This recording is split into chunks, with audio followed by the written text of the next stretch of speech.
자, 우리가 지난주에 살펴본 것처럼 복음은 모든 믿는 자에게 구원을 주시는 하나님의 능력입니다. 우리가 오늘 16절 말씀 다시 한번 읽었죠? 다시 한번 보시면 내가 복음을 부끄러워하지 아니하노니 이 복음은 모든 믿는 자에게 구원을 주시는 하나님의 능력이 됨이라. 먼저는 유대인에게요, 그리고 헬라인에게로다 말씀하세요.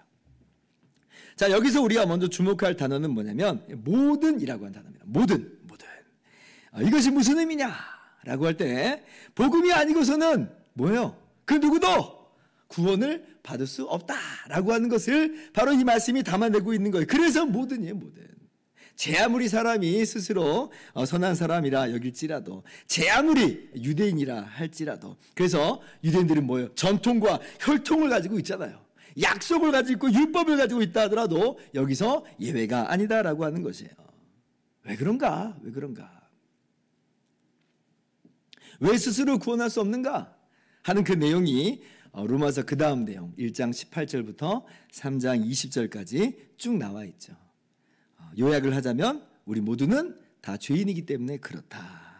하나님 앞에 그래서 의롭다함을 얻을 자가 없다는 거예요. 우리 자신의 힘과 능력으로는 불가능하다는 것입니다. 제 아무리 스스로 선한 것처럼 생각한들 우리가 오늘 새벽에도 함께 말씀을 나눴잖아요. 그 누가 마음을 감찰하시는 하나님 앞에 설 수가 있다는 말인가? 사람은 겉모양만 보고 야, 저 사람 참 착하네, 선하네, 법 없이도 살 수 있겠어 라고 칭찬해 줄 수 있지만, 그러나 하나님께는 가려질 수 없고 하나님께는 숨겨질 수가 없다는 거예요. 남을 미워하는 마음, 음욕을 품었던 마음, 탐심에 사로잡혔던 우리의 속마음, 하나님은 다 아세요. 그리고 야고보서 이 4장 17절에 또 이렇게 말씀하시죠. 사람이 선을 행할 줄 알고도 행하지 아니하면 죄니라. 기억하시죠? 난 몰랐어. 나는 못 봤어. 그렇게 해야 되는 것도 나는 몰랐어. 그렇게 발뺌하려고 하지만 모르긴요. 거짓말입니다. 우리는 사실 알고 있었어요. 스스로 속이는 것뿐이에요. 그러니 또 뭘 또 추가한 거예요? 거짓말도 추가했네요. 그죠? 선을 행할 줄 알고도 행하지 않는 죄에다가 거짓말까지도 우리는 스스럼 없이 하는 사람들이라는 거예요. 그리고 이러한 마음의 문제로 우리가 굳이 가지 않더라도 우리의 말만, 우리의 입술만 봐도 어때요? 우리의 언어 생활만 봐도 어때요? 얼마나 추악하고 더러운 말들을 쏟아내고 있는지 몰라요. 그리고 우리의 행실을 보면요, 우리 행실도 마찬가지입니다. 예외가 없습니다.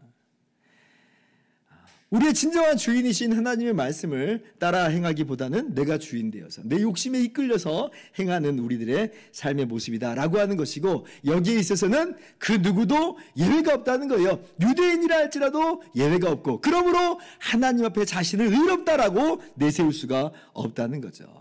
그래서 사도 바울께서는 3장 9절에 이렇게 말씀을 하시잖아요. 그러면 어떠하냐? 우리는 나으냐? 결코 아니라. 유대인이나 헬라인이나 다 죄 아래에 있다고 우리가 선언하였느니라. 10절 말씀 같이 읽습니다.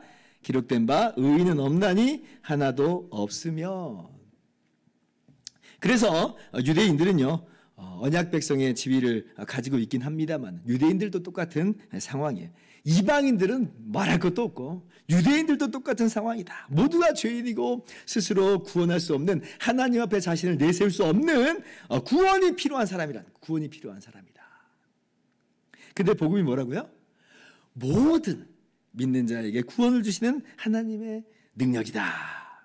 그러니까 이방인도 물론이고 유대인도 예외 없이 죄인들인데, 그러나 유대인에게도 구원을 주시는 하나님의 능력, 헬라인 이방인에게도 구원을 주시는 하나님의 능력이다. 뭐가? 복음이 그렇다. 자, 그러면 두 번째, 자 16절 말씀 다시 한번 보시면, 그냥 모든 자가 아니라, 자 어떤 모든 자예요? 어떤 모든 자에게 구원을 주세요? 그렇죠, 모든 믿는 자예요. 믿는 모든 자, 믿는 모든 자. 믿지 않는 자는 구원에 이르지 못한다라고 하는 것입니다. 아니, 어떻게 믿기만 하면 되는가? 사람이 아무리 착하고 날고 기어도 어디까지나 죄인일 뿐이요 구원은커녕 하나님의 의의 심판을 받을 수가 없는데, 아니 어떻게 믿기만 하면 구원을 받을 수 있다는 말이냐? 그래서 어떤 사람들에게는 정말 이 구원에 대해서, 자신의 이 한계에 대해서 절절히 그 한계를 절감한 사람에게는 귀가 번쩍 뜨이는 그런 말씀이에요. 아니 근데 믿기만 하면 된다는 거야? 라고 하면서 귀가 번쩍 뜨이는데, 근데 또 어떤 사람은 뭐예요? 비신자들 같은 경우는 이게 비아냥의 그러한 그 이유가 되기도 하죠. 아니, 세상에 그런 게 어딨어. 아니, 그러면 구원받지 못할 사람이 어딨어. 이렇게 비아냥거립니다. 근데 너무 웃긴 건 뭐예요? 아니, 그럼 믿으면 될 거 아니에요. 믿으면 정말 모든 사람이 그렇게 구원을 받을 것인데, 근데 안 믿어. 아니, 그럼 구원받지 못할 사람이 어딨어. 당신 보니까 구원받지 못한 사람이 있네. 왜요? 안 믿잖아요. 그래서 구원받지 못할 사람이 없을 정도로, 한 사람도 없을 정도로 정말 이 구원의 길은요, 이 복음의 길은, 복음으로 말미암는 구원은 너무나 쉬워요. 왜? 믿기만 하면 되니까. 너무나 넓어요. 모든 사람이니까요. 그런데 그렇게 안 믿는 사람들이 우리 주변에도 많이 있죠. 지난주에 말씀드린 것처럼 유대인에게는 거리낌이 되고 헬라인에게는 어리석은 것처럼 여겨지기 때문에 그렇습니다. 그러나 구원받은 우리들, 택함받은 우리들에게는 하나님의 지혜로 깨닫게 하시는 은혜가 있어요. 그래서 우리가 이 말씀을 정말 좋은 소식으로 우리의 귀에는 들려지기 시작했고, 그렇게 우리가 예수님을 믿어서 구원을 받은 거죠. 정말 우리는 그런 의미에서 정말 놀라운 은혜를 받은 것입니다.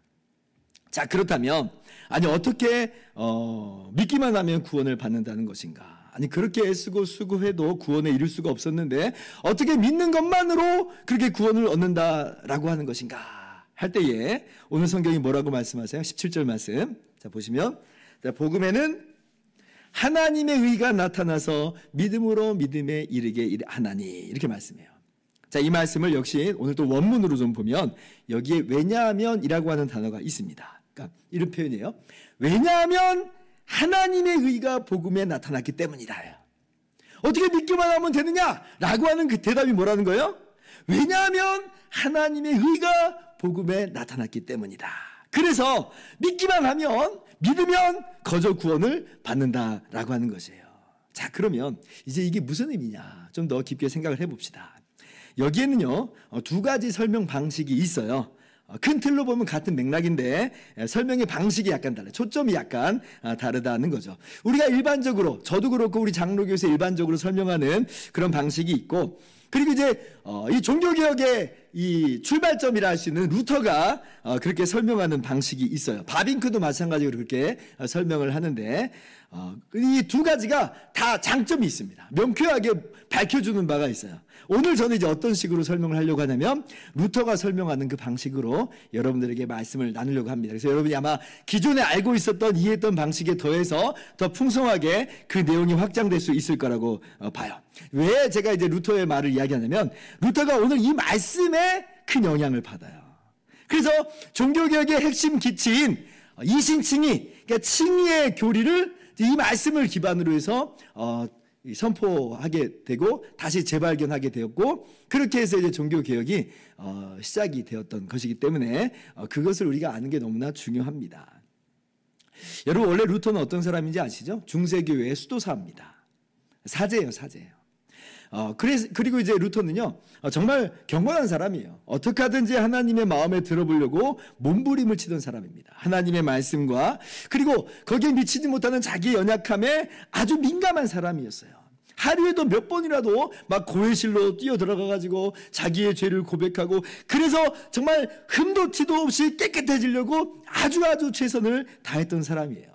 그러니 여러분, 얼마나 피곤하고 고단해요. 그죠? 여러분, 우리도 그런 심정일 때가 많죠. 정말 깨끗해지고 싶은데, 흠과 티가 없는 그런 사람이고 싶은데, 그래서 발버둥을 치는데 이제 그렇지 못한 우리의 모습을 매일매일 발견하잖아요. 그러니까 얼마나 우리의 마음이 피곤하고 고단합니까? 그죠?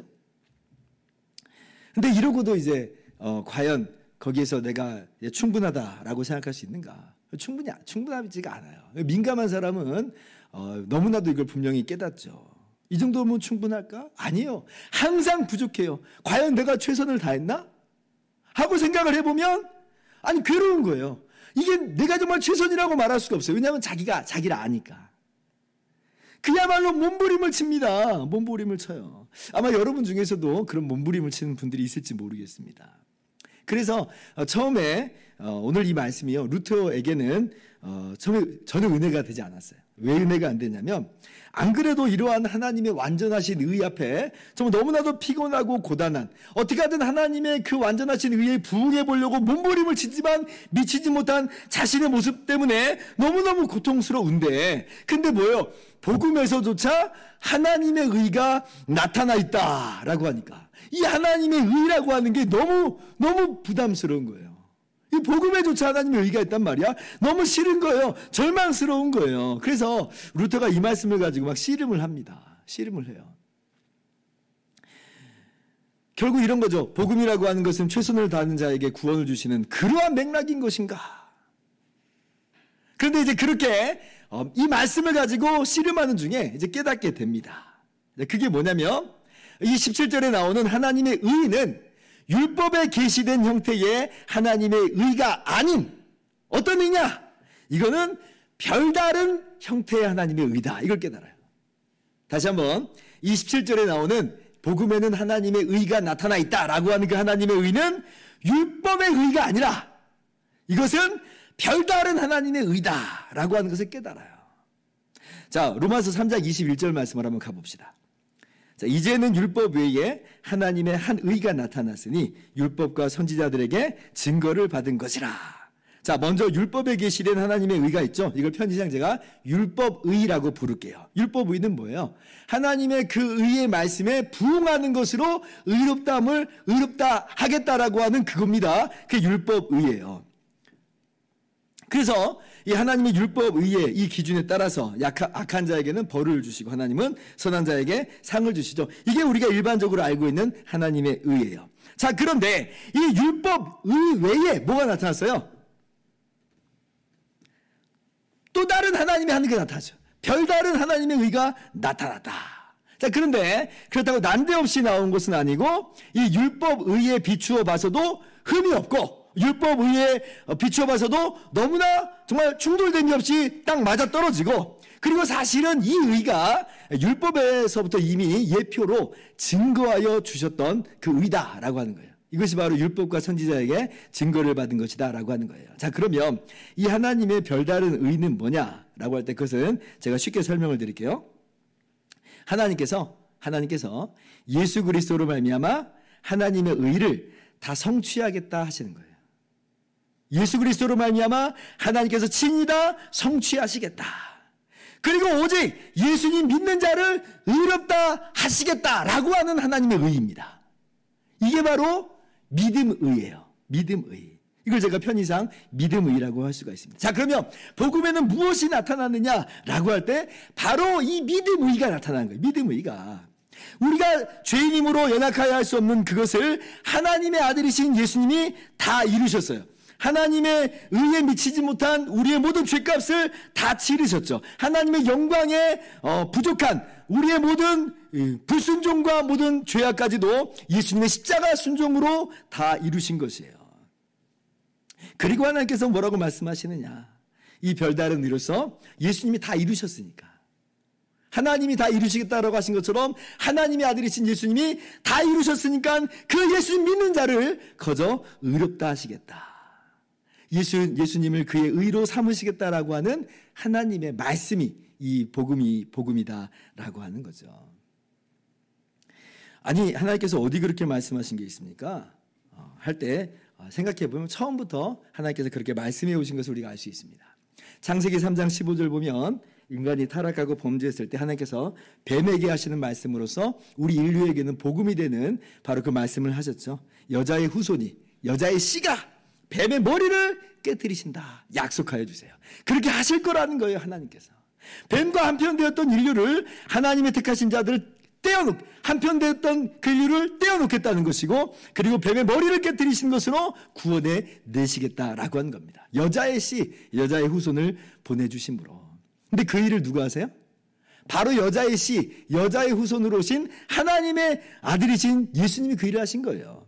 아브라함에게도 일찍이 약속하신 그 내용을 한번 생각을 해봅시다. 창세기 22장 17절 이하를 보면 아브라함에게 이렇게 말씀하시죠. 네 씨가, 너의 후손이 그 대적의 성문을 차지하리라 하시며, 그죠? 또 내 씨로 말미암아 천하 만민이 복을 받으리니. 약속하여 주셨어요. 말씀해 주셨어요. 지금 어떻게 해서 복을 받아 누리느냐? 이 씨로 말미암아 복을 받아 누립니다. 씨를 통해서 하나님께서 이루시겠다는 거예요. 그리고 씨를 믿는 자를 그저 씨 안에서, 그 후손 안에서 그저 이 구원을 누리게 하신다라고 하는 거예요. 그러고 보면 이러한 이 하나님의 이 별다른 의, 이 믿음의 의가 모세 율법에도 기록되어 있어요. 자, 시내산에서 하나님께서 십계명이라고 하는 하나님의 율법을 주셨습니다. 그러면서 무엇도 함께 주시냐면 성막과 제사법도 함께 주시죠. 근데 여러분 생각해 보세요. 그 제사법이라는 게 뭐예요? 그 절차대로 정확히 지켜라 하는 게 그 제사법의 핵심이 아니에요. 그 제사법을 통해서 하나님이 예표로서 보여주시고자 하는 바가 있어요. 뭐예요? 범죄한 자가 그 제물에게 안수를 해서 죄를 전가시켜요. 그리고 그 짐승이 그 죄값으로 죽임을 당함으로 그 죄값을 치렀다는 거예요. 죄 용서받고 하나님께 용납된다라고 하는 구조가 이 성막과 제사법에 나오는 거잖아요. 이게 무슨 얘기예요? 이 사람은 정말 자기가 행한 게 아무것도 없어요. 이 제사라고 하는 게 가리킨 게 그거예요. 행한 게 아무것도 없어요. 오직 뭐예요? 대속물의 피값으로 거저 구원받는 겁니다. 대속물의 피값으로 용서함 받고 대속물의 피값으로 하나님께 받아들여진다는 거예요. 여러분 이 짐승 제물이 가리키는 게 뭔지 아시죠? 히브리서 말씀에 뭐라고 명백하게 이야기해요? 우리 주 예수 그리스도라고 분명히 말씀하잖아요. 그래서 율법과 선지자에 의해서 증거가 되었다라고 하는 그런 의미는 이런 의미가 있어요. 하나님께서 친히 하나님의 의를 만족시키시고 성취하시고 그리고 우리에게는 믿기만 하면 된다는 거예요. 믿는 자를 의롭다 하시겠다라고 하나님께서 분명하게 선포하십니다. 그래서 복음에 바로 그 의가 나타나 있는 거죠. 어떻게 해요? 복음에서 뭘 말해요?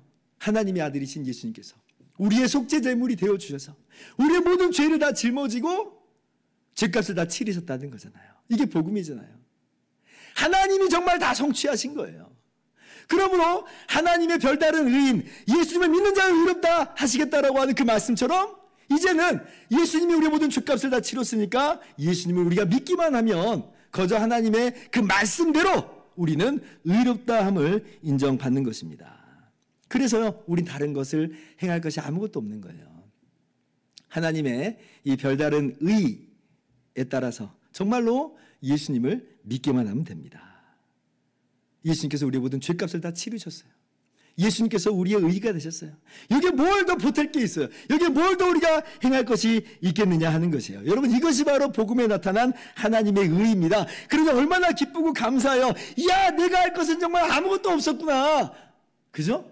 내가 그렇게 몸부림치면서 하나님의 의에 도달해 보려고 애를 썼지만 그렇게 해서 하나님의 의에 도달해서 의롭다함을 인정받는 게 아니라 그건 불가능하고 하나님께서 다 이루셨구나. 예수 그리스도로 말미암아 모든 죄값을 치르시고 의를 성취하셨구나. 믿으면 의롭다 하여 주시는 하나님의 의가 있는 것이구나. 그래서 하나님의 그 말씀대로 약속대로 예수 그리스도를 우리가 믿음으로 예수님이 다 이루신 것을 믿음으로 우리는 거저 의롭다 함을 얻는 것입니다. 이것이 바로 믿음으로 믿음에 이르게 하나니 기록된 바 오직 의인은 믿음으로 말미암아 살리라 하는 바로 그 말씀이에요. 자, 루터가 이렇게 글을 남깁니다. 제가 한번 좀 길지만 다 가져와 봤어요. 나는 로마 교회에 보내는 서신서를 읽으면서 바울을 이해하고 싶은 특별한 열정에 사로잡혔다. 하지만 로마서 1장에 나오는 한 문구 하나님의 의가 나타나서가 나를 가로막았다. 나는 하나님의 의라는 말이 너무 싫었다. 하나님의 의가 불의한 죄인을 벌하신다고 배웠기 때문이다. 중략. 거기서 나온 하나님의 의가 무엇인지 이해하기 시작했다. 이 의는 복음에 계시된 바 하나님이 믿음으로 말미암아 우리를 의롭다 하시는 그 의였구나. 그러니까 율법 의가 아니라 믿음 의였구나 라고 한 것을 깨달은 거예요. 여기서 나는 내가 완전히 새로 거듭나서 열린 문들을 통해 낙원으로 들어가는 것을 느꼈다. 그리고 나는 하나님의 의라고 하는 단어를 이전에 미워했던 것만큼이나 이제 사랑으로 나의 가장 달콤한 단어로 찬양하였다. 이 복음에 나타난 하나님의 의는 믿음 의였구나 라고 하는 걸 깨달으면서 예수 믿는 자를 거저 의롭다 하시는 하나님의 그 의였구나. 예수님의 십자가 대속의 근거로 말미암아 우리를 거저 의롭다 하시겠다는 하나님의 의였구나 라고 하는 것을 깨달으면서 거기에서 정말 열린 문으로 들어간 거죠. 열린 문으로. 여러분, 복음은요 바로 그렇게 우리를 의롭다 하시는 근거로서 예수님께서 우리의 모든 죄값을 다 짊어지고 십자가에서 죽으셨다는 이야기입니다. 그렇게 예수님께서 우리를 위해서 대신 몸 찢으시고 피 흘리심으로 우리의 모든 죄를 다 담당하셨다는 거예요. 하나님의 의를 만족시켰다는 거예요. 하나님께서는 그 의를 통해서 믿는 자를 거저 의롭다라고 분명하게 말씀하여 주셨습니다. 우리는 그래서 예수님을 믿을 뿐이요 그로 말미암아 거저 의롭다함을 얻는 것이에요. 하나님께서 예수 그리스도 안에서 우리를 의롭다 하여 주세요. 전적으로 하나님의 선물이고 전적으로 하나님의 은혜입니다.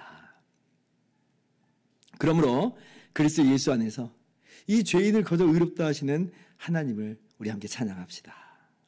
감사하고 담대함으로 기쁨과 확신을 가지고 우리가 정말 열린 문으로 이 기쁨으로 이 천국길을 힘차게 걸어가는 저와 여러분들 되기를 주님의 이름으로 축원합니다.